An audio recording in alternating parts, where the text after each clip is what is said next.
যে হাত দিয়ে জাতির পিতার ওই ছবি নিয়ে তারা ভেঙেছে, তাদের যা উপযুক্ত করা উচিত সেটা করতে হবে। কিন্তু যিনি আমাদের জাতির পিতা, যার আইন আছে, সেখানে হাত দেবে এত সাহস কোত্থেকে পেল? জাতির পিতার ছবি নিয়ে অপমান করেছে, এত সাহস কোথা থেকে পায় আমি জিজ্ঞাসা করি।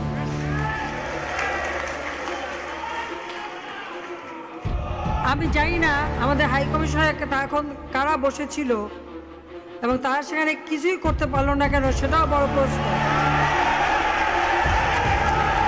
আর আমি আমার প্রবাসী যারা বাঙালি, না আমার প্রবাসী বাঙালিদেরও আমি বলবো যে যারা এই ঘটনাগুলি ঘটিয়েছে তারা চলাফেরা করে না, তাদের দেখেন না। যে হাত দিয়ে জাতির পিতার ওই ছবি নিয়ে তারা ভেঙেছে,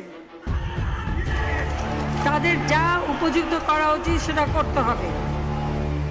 কারণ জাতির পিতার নাম মুছে ফেলার চেষ্টা করা হয়েছিল, তো তারিখ যেহেতু দূরের কথা, ওর বাপ তো চেষ্টা করেছিল এই নাম মুছতে, ওর বাপও চেষ্টা করেছে, মাও চেষ্টা করেছে। তারা কি পেয়েছে নাম মুছতে?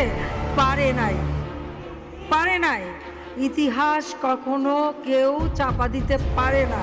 আর জাতির পিতা তার 7 মাসে ভাষণে বলে গেছে যে বাঙালিকে কেউ দাবায় রাখতে পারবে না, পারে নাই দাবায় রাখতে। তা আজকে এত বড় দুঃসাহস হয়ে যায়। হ্যাঁ, আমি প্রধানমন্ত্রী এসে আমারটা যা করুক, ওটা আমি কিছু মনে করি না। তারিখ যে ভুলে